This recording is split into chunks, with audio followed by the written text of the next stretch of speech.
Dapatkan. Kok mendapatkan sih? Sebenarnya udah kacau. Dari mana? Yang langsungnya yang pertama. Sampai jumpa. You came to this place to hide away in the dark. You tell yourself you need to move on, but one night in the shadows can't ease your broken heart. They turn the volume up, you shut your mind. Wanna escape your thoughts for a little while, but when you close your eyes, I'm by your side, I'm by your side right. Assalamualaikum warahmatullahi wabarakatuh. Apa kabar siswa-siswi SMA Negeri 3 Cimahi? Semoga semuanya dalam keadaan sehat selalu. Sebelumnya sudah dijelaskan materi indeks harga oleh Bu Syafitri. Nah sekarang saya izin memperkenalkan diri. Nama saya Yustika Nurul Amelia. Saya guru PPL Ekonomi. Di sini saya akan menjelaskan materi mengenai inflasi. Langsung saja. Apa itu inflasi? Inflasi adalah suatu proses meningkatnya harga-harga barang secara umum dan terus-menerus atau bersifat kontinu. Di sini kita lihat ada dua kata kunci, yaitu harga-harga barang secara umum dan terus-menerus. Jadi, ketika terjadi kenaikan harga namun tidak secara umum dan terjadi tidak terus-menerus, itu berarti bukan inflasi. Contohnya ketika Lebaran. Ketika Lebaran kan ada kenaikan beberapa bahan pokok. Nah, itu biasanya hanya berlangsung sebentar saja, itu bukan inflasi. Selanjutnya, menurut Lahner, inflasi adalah suatu keadaan di mana terjadi kelebihan dari suatu permintaan atas barang-barang di dalam suatu perekonomian secara menyeluruh. Selanjutnya, nah di sini untuk menghitung inflasi itu kita menggunakan indeks harga konsumen.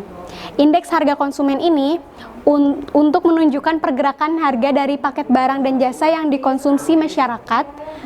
Nah, penentuan barang dan jasa dalam keranjang IHK ini dilakukan survei biaya hidup oleh BPS. Kemudian BPS ini akan memonitor perkembangan harga dari barang dan jasa tersebut secara bulanan di beberapa kota dan di pasar tradisional maupun modern. Selanjutnya, nah, inflasi itu tidak selalu buruk. Inflasi itu tidak selalu buruk, mengapa? Jika inflasi berada di tingkat rendah dan stabil, maka ini akan menguntungkan perekonomian. Kemudian, inflasi bagaimana yang merugikan? Nah, inflasi yang merugikan itu adalah inflasi yang berada di tingkat tinggi dan tidak stabil. Ini akan menurunkan perekonomian. Nah, sekarang kita harus tahu apa ciri-ciri inflasi.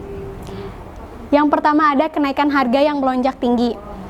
Nah, ketika kita sudah mendapatkan satu ciri, namun kita lihat lagi ciri yang lainnya. Yang kedua ada kenaikan bersifat umum. Jadi tidak hanya beberapa barang saja, namun barangnya itu yang naik banyak, tidak satu jenis gitu ya. Kemudian bersifat terus-menerus. Jika hanya dalam waktu 2 minggu itu tidak. Jadi minimalnya itu dalam 1 bulan atau bisa sampai bertahun-tahun, bisa 1 tahun atau lebih. Kemudian uang yang beredar melebihi kebutuhan, barang yang diperjualbelikan sedikit. Hal ini terjadi karena ketika inflasi, tingkat permintaan itu akan naik. Kemudian ini kesempatan untuk produsen menaikkan harganya. Dan saat terjadi inflasi ini, mengapa bisa terjadi kelebihan uang yang beredar? Karena pemerintah mencetak uang baru. Kemudian apa saja penyebab inflasi? Kita lihat di sini ada yang pertama meningkatnya permintaan atau demand pull inflation. Demand pull inflation ini adalah peningkatan permintaan ini dapat terjadi karena peningkatan belanja pemerintah, peningkatan barang untuk diekspor, dan peningkatan barang untuk kebutuhan swasta. Seperti yang sudah dijelaskan tadi, ketika inflasi pasti akan terjadi kenaikan permintaan. Untuk memahami demand pull inflation, kita lihat dulu hukum permintaan. Kalian sudah belajar kan waktu di kelas 10? Di sini ada Q, DX, QDX adalah permintaan untuk barang X. Ketika QDX-nya naik, sedangkan penawaran barang X-nya tetap, maka ini akan mengakibatkan harga barang X naik. Misalnya, ketika penjual jagung, ia menjual jagung seharga 5.000. Namun, barang yang dijualnya itu terbatas, sehingga ini akan mengakibatkan penjual menaikkan harga.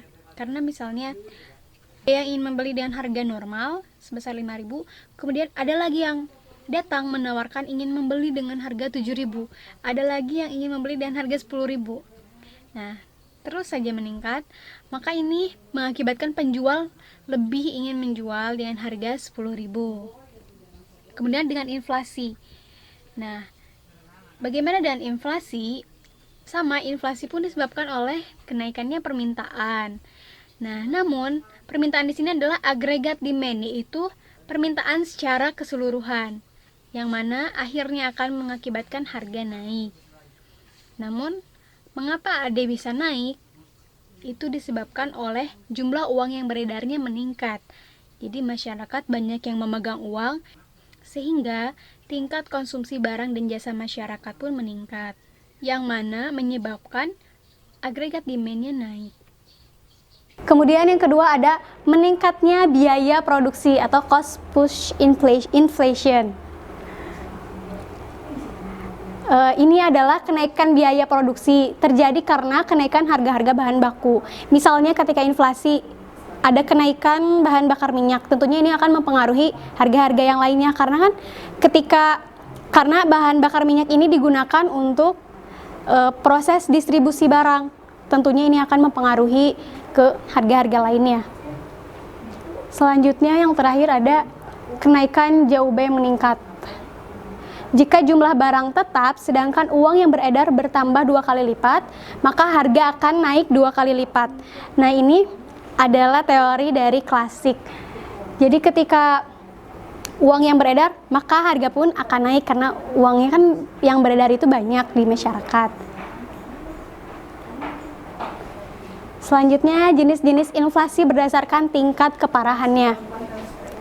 Nah, di sini ada inflasi ringan. Inflasi ringan ini tidak terlalu mengganggu perekonomian karena mudah dikendalikan.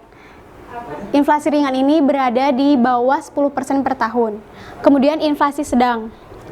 Inflasi sedang ini berkisar antara 10 sampai 30% per tahun. Inflasi sedang ini cukup mengganggu perekonomian dan mulai mengganggu kesejahteraan masyarakat. Kemudian yang ketiga ada inflasi berat. Inflasi berat ini sangat mengacaukan perekonomian. Berkisar antara 30 sampai 100% per tahun. Kemudian yang terakhir inflasi sangat berat. Inflasi sangat berat ini sangat mengacaukan perekonomian dan sulit dikendalikan bahkan dengan menggunakan kebijakan moneter dan fiskal sekalipun. Di sini berada di atas 100% per tahun. Nah, kita lihat kondisi inflasi tertinggi di Indonesia yaitu sebesar 77,63% dan terjadi pada tahun 1998 pada saat terjadinya krisis ekonomi.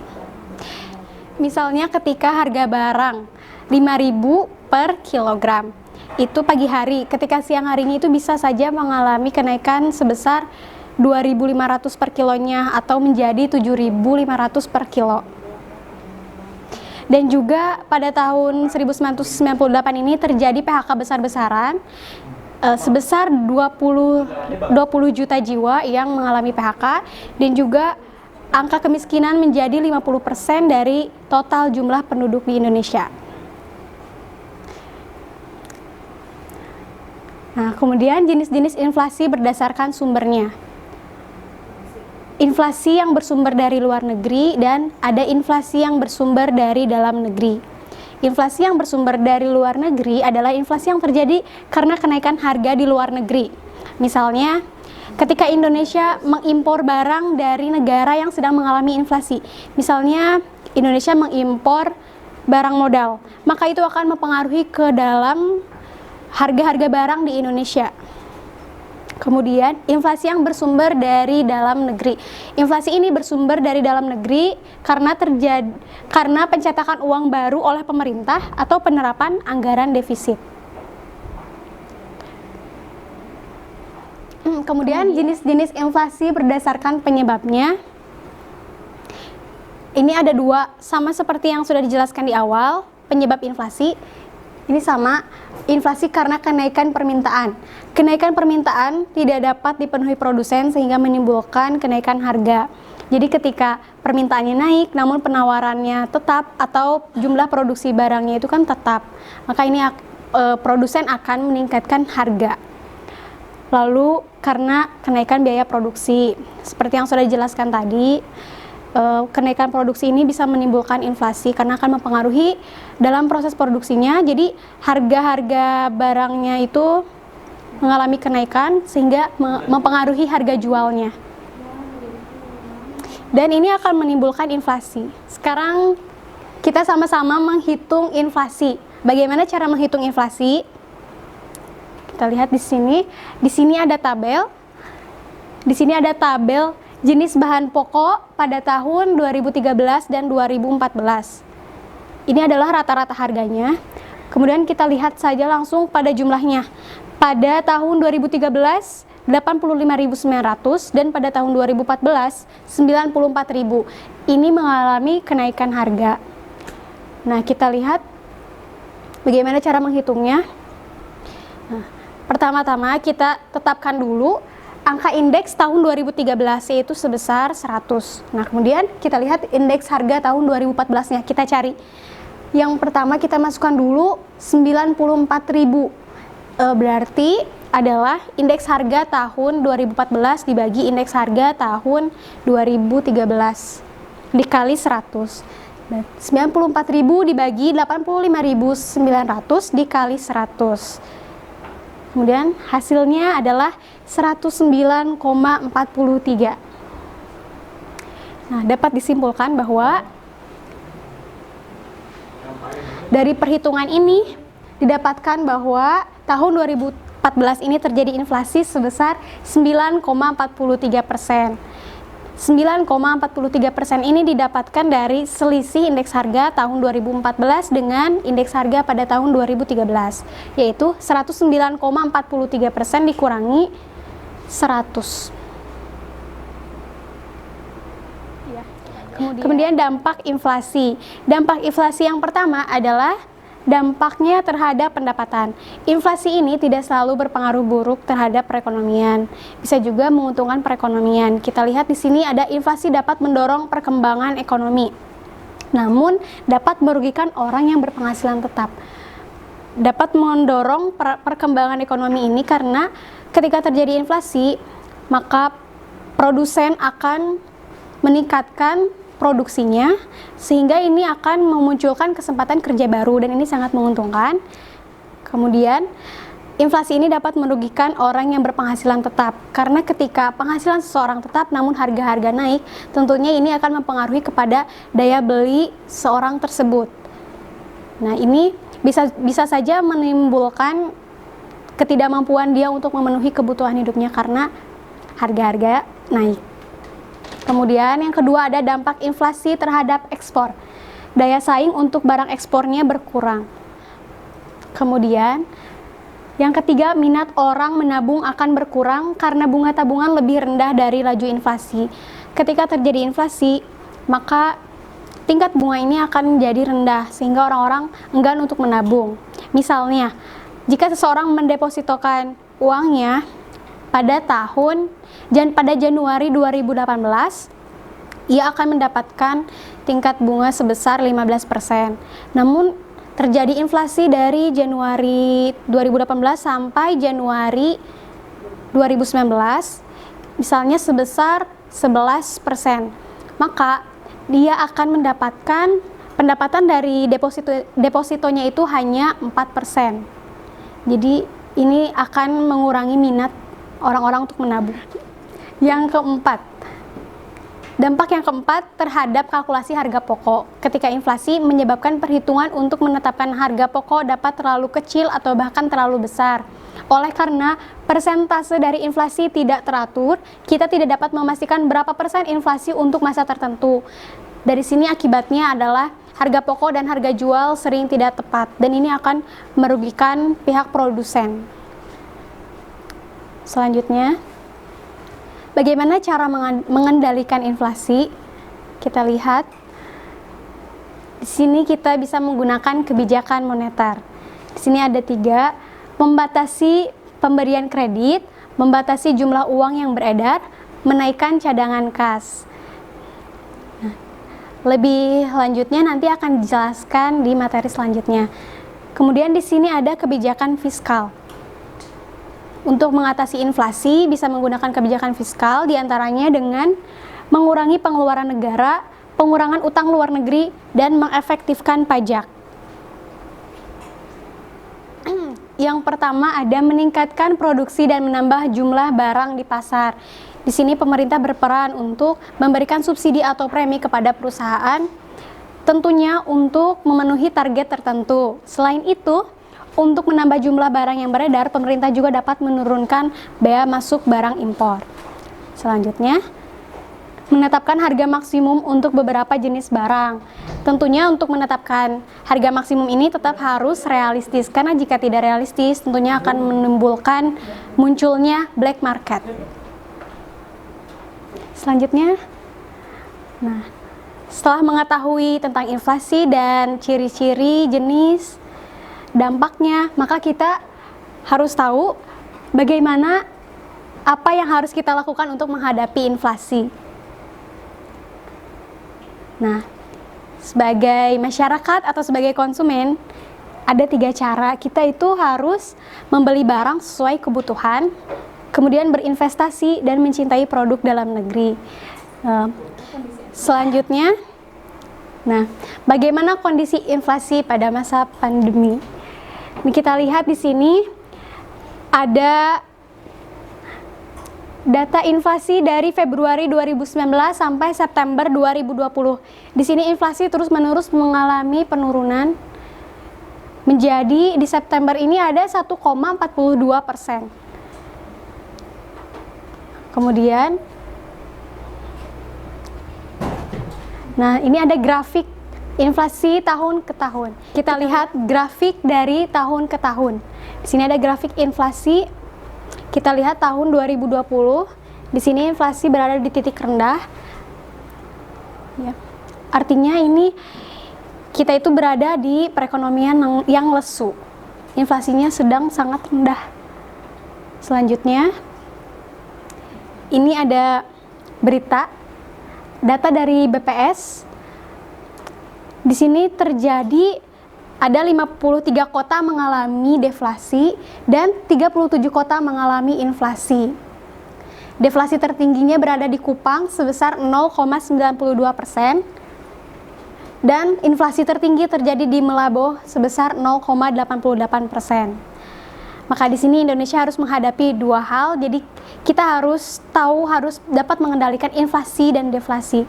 Namun secara umum sekarang di Indonesia itu mengalami menurunnya daya beli masyarakat. Kemudian di sini juga dijelaskan deflasi terjadi karena adanya penurunan harga yang ditunjukkan oleh turunnya beberapa indeks kelompok pengeluaran. Jadi deflasi ini kebalikannya dari inflasi. Jika inflasi adalah kenaikan harga secara terus-menerus, maka deflasi ini adalah penurunan harga. Sekarang kita lihat berita yang tertera di sini. Di sini disarankan untuk menghadapi inflasi, masyarakat disarankan untuk berinvestasi. Apa yang bisa kita lakukan untuk menghadapi deflasi? Di sini ada tips dari Bapak Gubernur Jawa Barat, Bapak Ridwan Kamil. Beliau memposting di akun Instagramnya, katanya ekonomi susah, perdagangan turun. Akibatnya banyak UKM yang tutup. Beliau juga membagi 2, daya beli menengah bawah dan daya beli menengah atas. Bagi yang daya beli menengah bawah, maka pemerintah akan memberikan subsidi atau bansos. Sedangkan untuk daya beli menengah atas dianjurkan untuk berbelanja. Namun berbelanjanya juga itu harus dalam keadaan masih wajar. tidak berlebihan. Katanya menabung nanti aja dulu, niat perbanyak belanja sambil menolong tapi bukan untuk hidup boros atau berlebihan. Utamakan belanja di UKM dan warung kecil. Cukup sekian materi inflasi dari saya. Terima kasih banyak dan tetap jaga kesehatan. Wassalamualaikum warahmatullahi wabarakatuh.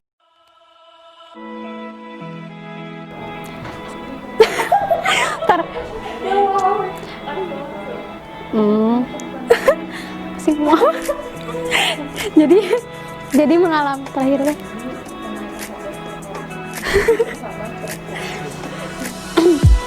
Kemudian balewal mundur lagi nggak sih? Jumpa. Sampai jumpa.